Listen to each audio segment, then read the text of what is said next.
အားလုံးမင်္ဂလာပါအောင်ချာပေါ့ကတ်စီကနေပြန်ကြိုဆိုပါတယ်ခုလောဘောလုံးပွဲတွေတော်တော်ကောင်းနေတာနဲ့အလုပ်တွေပါရှုပ်နေပြီးတော့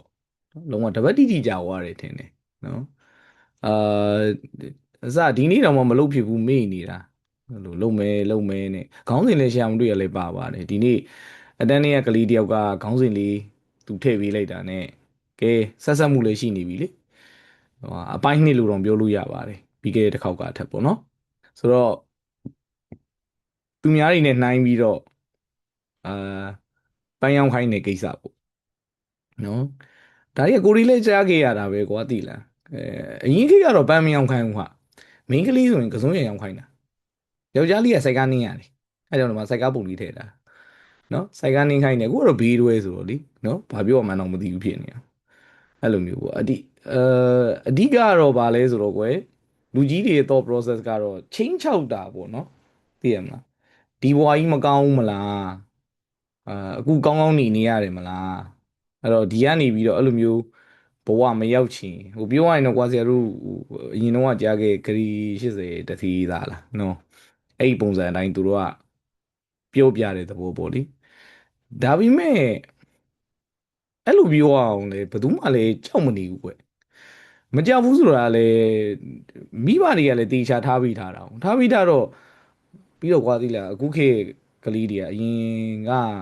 ကလေးတွေလိုမျိုးမဟုတ်တော့ဘူးဟာ။သူတို့လေးတွေကတွေးတတ်တယ်နော်။လေတာလို့ပဲပြောမလားတော့မသိဘူးကွယ်။အေးပေါ့ဟို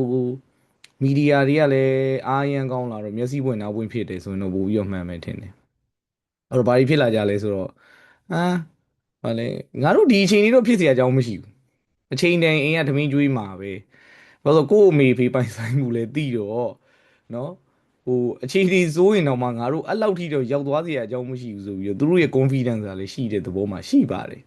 ကိုရီတုံးကတော့ဘာရတော့မဟုတ်ကွာသိလားအဲ့လိုကြီးဖြစ်ဘာဖြစ်မယ်နော်ညာဖြစ်မယ်နော်ပြောလဲကိုရီတုံးကလည်းဒီတိုင်းမှာပဲကြောက်လို့အဲ့လိုမျိုးပြောလို့တော့ဘယ်တော့မှစာမလုပ်ခဲ့ဘူးအဲ့ဒါတော့ကျင်းတည်တယ်ဟုတ်တယ်မလားဒါအခုနားထောင်နေတဲ့သူတွေဒါကွာကိုယ်တမအထက်တန်းလည်းပဲပြီးရတဲ့သူလည်းရှိမှပြီးရတဲ့သူလည်းရှိပဲတေချာတော့ကွာတက္ကသိုလ်ပြီးသေးဘူးပဲထားနော်အဲ့တော့ဒီ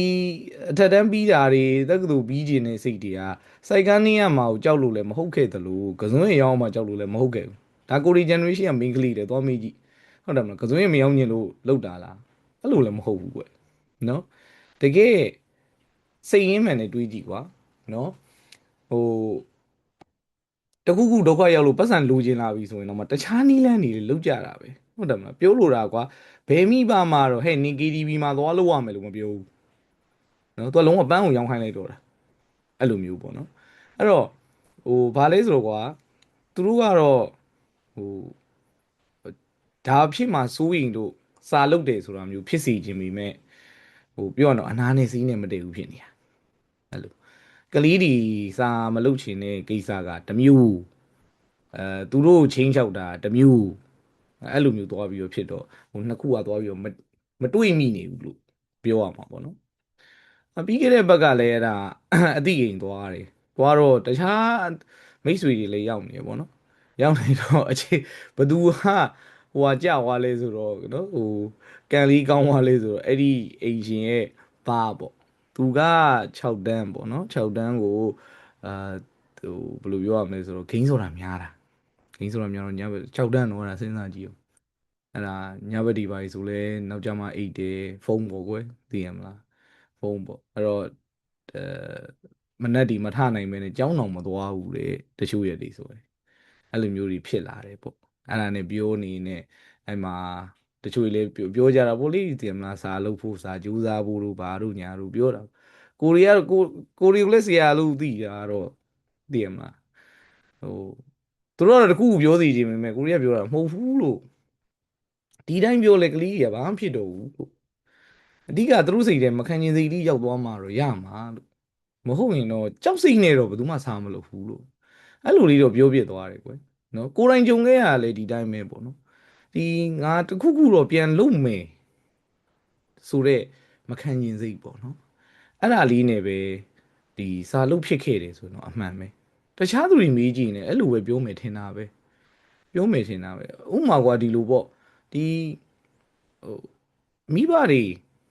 နော်ကိုမိဘတွေကွာသူများမိဘတွေလောက်မရှိဘူးဒါမှမဟုတ်အမျိုးထဲမှာပဲထားပါတော့နော်ကိုမိဘတွေဒီပတ်စံမရှာနိုင်ဆုံးထဲမှာပါတယ်အဲ့တော့အမျိုးတွေတွေ့ပြီဆိုလို့ရှိရင်ဟုတ်တယ်မလားကိုရီလည်းမျက်နှာငယ်ရတယ်တို့ဘာတို့အဲ့လိုမျိုးဖြစ်တာတွေမြင်ပြီဆိုလို့ရှိရင်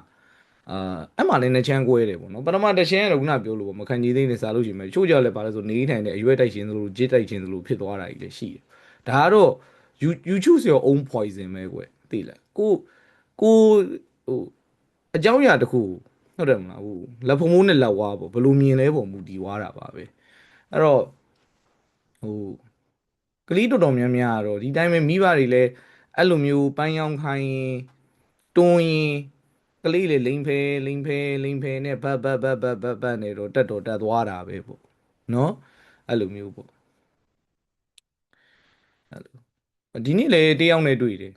ဒီနေ့မှပဲစသိတာပဲအဲ့ဒါနဲ့ဒီចောင်းဖွင့်လာတာတွေပါပြီးတော့ तू ကအဲ့နဲ့ तू သားလေးအကြောင်းလည်းပြောပြတယ်အဲ့လို तू ကတော့မှចောင်းလေးပါထားပေးဖို့လုပ်ပေးမယ် तू သားသူ့ဘက် तू ကြိတ်ပြီးတော့အဲ့ဒါចောင်းလေးပါရှောက်လိုက်တာဒီထိုင်းနေပါ scholarship တွေပါကြီးကတော့ तू တော့မှဝမ်းသာတယ်ဆိုတဲ့အကြောင်းတွေပါပြောပြတယ်အဲ့လိုမျိုးဘာမှလည်းသိမလုပ်ပေးလိုက်ရဘူးတဲ့သူ့ဘက်နေ तू အေးဆေးလုပ်သွားတယ်ဆိုတော့ဒါတွေကတော့ကွာလူပုံမူတည်တာပဲသိလားချို့ကြတော့လေဒီစာလောက်ရတာက passion တစ်ခုအနေနဲ့ဖြစ်တယ်ချို့ကြတော့လေသူတို့မိသားစုချင်းနေသူတို့ဘဝဘေးချင်းနေကြောင်းငါဒါလုံးမတော့ရမယ်ဆိုတာကိုရှိတာနော်အဲ့တော့အဓိကဗမာသွားပြီးတော့ပြဿနာသွားတွေ့လာတယ်ဆိုတော့အခုကလေးတွေမှာဖြစ်နေတာ comfort zone နဲ့ရောက်သွားတာအဲ့လိုရောက်သွားတယ်ဆိုတော့မိဘတွေကထည့်ပေးထားတာပါသူတို့တွေးတာတော့ဘယ်လိုလဲဆိုတော့ကွာငါတို့ကောင်းကောင်းထားမယ်နော်အကုန်လုံးနောက်ကနေပြီးတော့ support တွေအကုန်ပေးထားမယ်များသောအားဖြင့်တော့ material support ပါဟို mental support ကနေတယ်တချို့ကိစ္စမှာမရှိဘူးအဲ့လိုပဲပြောရမှာပေါ့နော်အဲ့တော့ material support ကတော့အပြည့်ပဲဘာလို့လဲကြိုက်တာပြောဟုတ်တယ်မလားအရင်တော့ကလို့ဖျောင်းနိုင်နေကွာအခုဟုတ်တယ်မလားဗာလဲဟိုဂုံလူ၃ပါးလား၄ပါးလားထွက်တဲ့ကောင်မလေးចောင်းသူလေးလားနော်မိဘတော်မှစာလုပ်ဖို့တော့ဖျောင်းနိုင်မွယ်ပေးနိုင်ဆိုတော့သူကျူရှင်တော့မတက်နိုင်ဘူးပေါ့နော်သူတို့လိုမျိုးအခြေအနေမပြောနဲ့ကွယ်နော်ဟိုဖျောင်းနိုင်တော့မဟုတ်ဘူးမီးနဲ့တော့စာကြည့်လို့ရအောင်လုပ်ပေးနိုင်ကြတယ်သူတွေကြီးပဲနောက်တခြားပေါ့လေစားကျင်လားတောက်ကျင်လားအမလီစားသားလုပ်ပေးကြိုက်တာပြောကျွေးမှာအဲ့လိုမျိုးနော်အရင်တော့ကြားဘူးသေးတယ်အမလီဟိုလဲမိဘတွေပြောတဲ့စကားအမလီတဲ့စားသားလှုပ်ဆန်းမှာစားလှုပ်လို့ယူသွားရင်တော့သူတို့မှကြည်ကြည်နဲ့နဲ့ကြီးလက်ခံနိုင်မယ်ဆိုပဲကိုဒီတုန်းကလို့ပြောကြတာနော်အဲ့တော့ကွာသူတို့ကဟိုဘာနဲ့တူနေလဲဆိုတော့ဟိုဘောလုံးအသင်းလိုပဲကွာသိလား material support တွေပေးမယ်လိုတဲ့လူဝယ်ပေးမယ်နော် facility ကောင်းအောင်လုပ်ပေးမယ်ဖလားယူပေး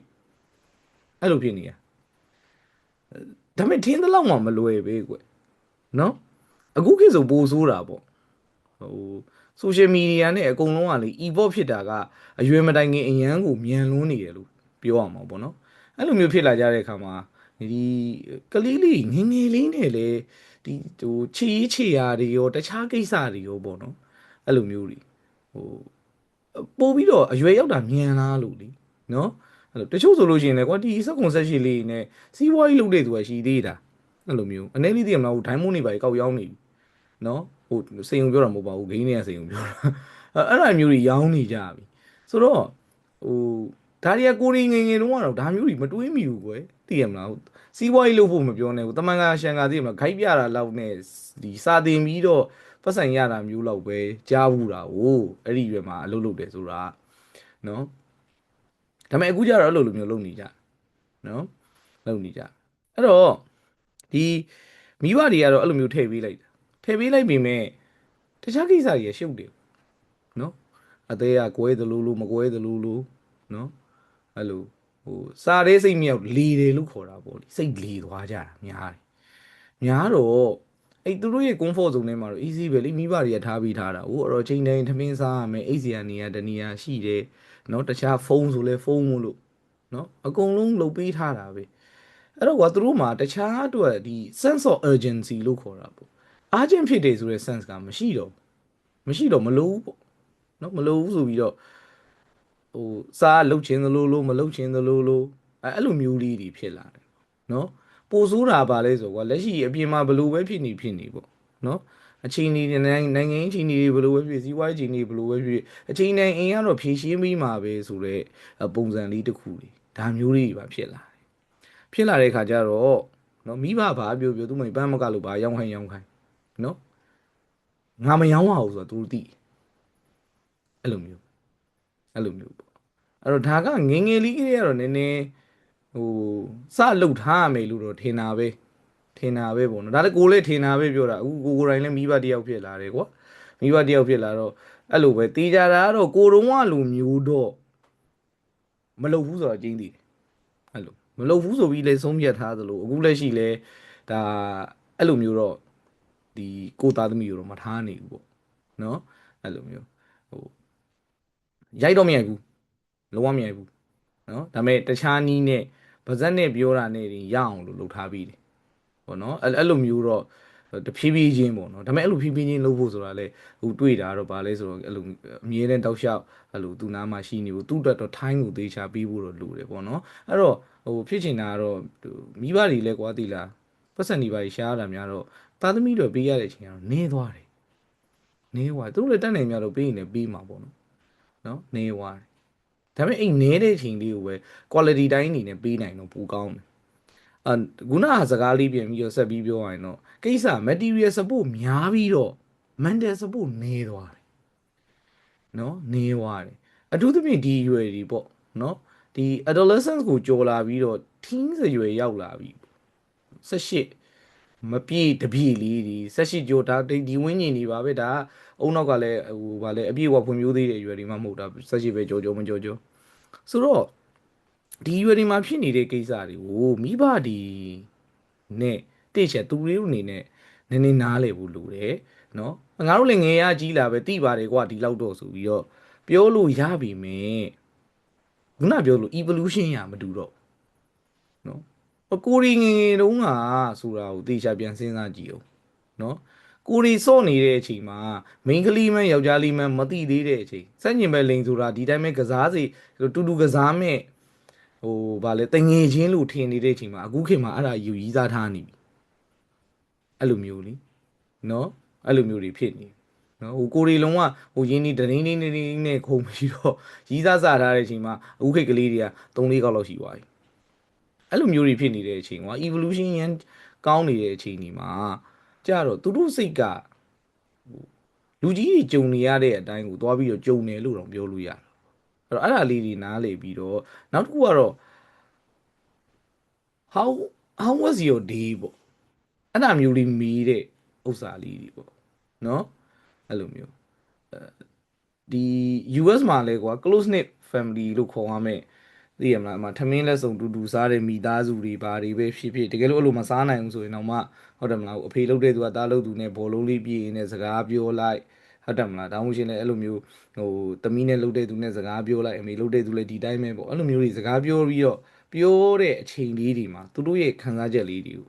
ပြောပြတတ်ကြတယ်ဒါမှမဟုတ်ရှင်အပြင်မှာမဟုတ်တူတူစားရတယ်ပေါ့နော်အဲ့ကြလို့ရှိရင်ပြောရရင်တော့ကွာတငယ်ချင်းပေါင်းရတာပေါ့နော်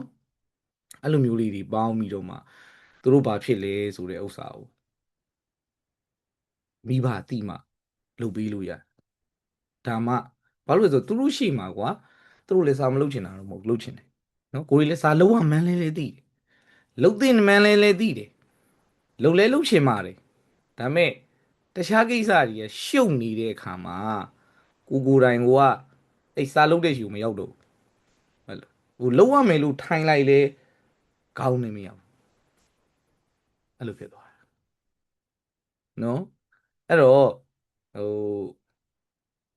အခုနေကွာသိလားကိုယ်တပည့်တွေထဲမှာလည်းတိတယ်သူတို့မျက်နှာလေးကြည့်ရတယ်တိသူတို့လိုနေတာလေဘာမှမဟုတ်ဘူးတကယ် safe ဖြစ်တဲ့ environment တစ်ခုမှာ psychiatrist တယောက်နဲ့တနားရီလောက်ပဲစကားပြောလိုက်အဲ့ဒါဆိုရင်တော်တော်လေးသူတို့ရဲ့စိတ်ထဲရှိနေတဲ့ဟာတဝက်လောက်ရောပါလိမ့်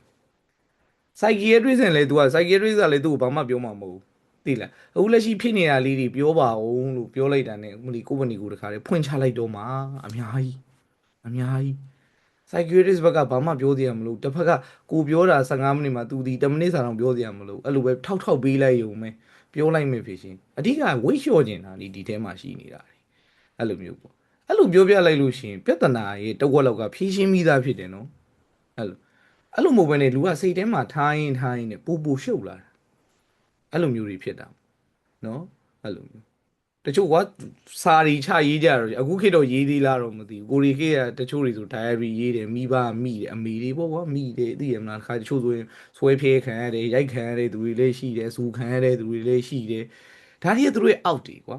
အဲ့အောက်တွေကိုမပေးရင်အပြင်မရောက်ရင်အထဲရောက်ပြီအဲ့လိုမျိုးဖြစ်တာနော်ဆိုတော့အမေကွယ်သိလား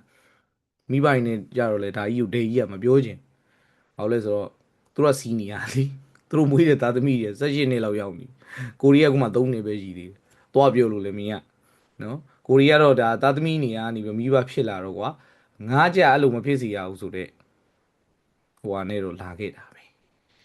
နော်ဟိုမဟုတ်လေကိုရီမိဘနေသူဆုံးမခဲ့တာမှားလားလို့မပြောဘူးနော်မှားတယ်မဟုတ်ဘူးသူတို့နီးနေသူတို့မှန်ခဲ့တယ်မှန်လို့လေကိုရီဒီနေရာရောက်တာဟုတ်ပြီလားဒါမဲ့မတူတော့ဘူးပေါ့နော်အဲ့လိုမျိုးဟိုကိုသမီးရဲ့3နှစ်ရွယ်မှာပြောတဲ့စကားကကိုရီ9နှစ်6နှစ်တုန်းကတော့အဲ့ဒီစကားမပြောတတ်ဘူးသူပြောနေတဲ့စကားလူကြီးရမ်းဆန်လွန်းနေတာအဲ့လိုမျိုးပေါ့နော်ဒါသူ့ရဲ့ privacy ရောငကိုတဲဟိုကလည်းမွေးကလေးဟိုကလည်းသူ့အရွယ်မရောက်မချင်းသူ့ကိုဒီလိုမျိုး public မှာသူ့ရဲ့ပုံတွေပါလေမတင်သလို page လည်းမထောင်သလိုအဲ့လိုမျိုးဒီကြော်ညာတွေပါလေလုံးဝမလုပ်ဘူးဆိုပြီးတော့ဒါနှစ်ယောက်သားတိုင်ပင်ထားကြလို့နော်ကိုရီလည်းမတင်တာဒါပေမဲ့